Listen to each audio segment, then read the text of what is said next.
Penicillin was discovered by Alexander Fleming. It was just by an accident that he was passing cultures, and he noticed that on some of his plates there was this fungus that was growing, and the bacteria were not growing around this.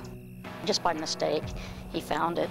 The interesting part of that is Alexander Fleming didn't propose that penicillin be used in a medical sense as an antibiotic.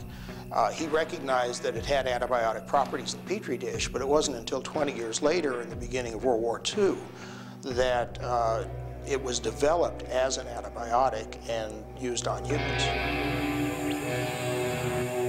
One of the things that confused us at first is that penicillium is a commonly found fungus in the outdoor air.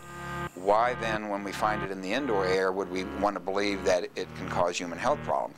The obvious answer, and we found this out relatively quickly, is that the concentrations of penicillium in the indoor air in sick buildings is much higher than it is outside, and so people, of course, are inhaling much higher concentrations over a longer period of time. It's just a matter of time before the concentration of these compounds begins to affect human health. Unfortunately, the medical information today on fungal exposure and health effects is still a very debated field. You can be exposed by rubbing your skin over mold. You can be exposed by eating mold. However, the main routes of exposure are really through inhalation, and most people who are claiming to be sick from mold usually have had some sort of an exposure through their respiratory system. The complaints that we hear throughout the day range from nasal congestion all the way to memory loss. Mold can do a lot of things that basically fall in probably three categories: allergy, infectious type problems, and irritant toxic problems. All molds have chemicals on their surfaces, and all spores have chemicals on their surfaces that we potentially can react to. It causes a reaction in the body involving the immune system, and those produce the signs and symptoms of allergy, which can be runny nose, wheezing, coughing, itchy eyes, hives. It probably constitutes the most common medical effect, is allergenic responses. We know from scientific research done by the National Institutes of Health that molds do exacerbate asthma, and the number of people with asthma, particularly children, have increased dramatically in the past 15 years. Why? We don't know. But if you're a child and you're affected by the molds in the building, then those children can't perform well.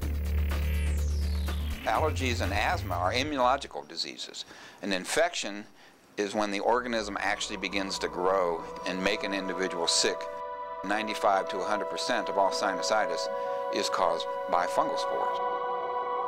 If you talk to those in the medical community who have seen the cases in which you have mold balls in a child's sinuses or lungs, and if you see long protracted exposure, it can be life-threatening and very debilitating. You can have a primary type of infection, but you also can have a secondary infection problem because of a weakened immune system. These chemicals are known to cause immune deficiency.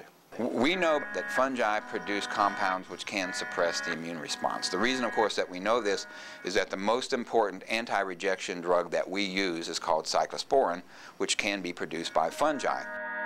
What cyclosporin does, of course, is it suppresses the immune system and allows individuals who have just had organ transplants to accept that transplanted organ. People report frequent infections and illnesses, extreme fatigue, exhaustion, physical and mental. Reference is made to possible psychiatric effects as a result of exposure to mold, just as you will see evidence of neurocognitive deficits as a result of exposure to other types of toxins. A third of them do report significant problems of their cognitive function, memory, concentration, abstract thinking, problems in job performance, problems in communication skills. Some of them affects them to a degree that they have to give up their job. That's what a lot of the research, I guess, still has to be shown. It's, we don't know, different people have different health risk tolerances to mold. It could be more damaging for some people than others.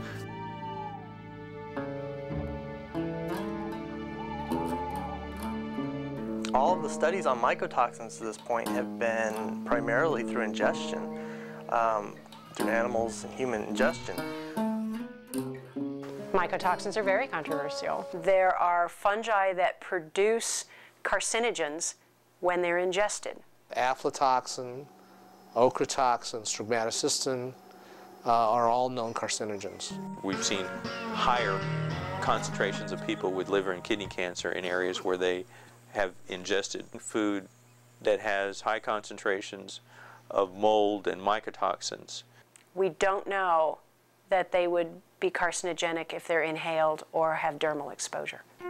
Mycotoxin and is interesting enough because of all of the health effects that people have been complaining about, but in reality, people can get sick, for want of a better word, through mold exposure, through other avenues, through much lower concentrations than that. We don't have anything that's universally accepted as far as scientific data to support that cause and effect. You're exposed to mold, you have a health effect.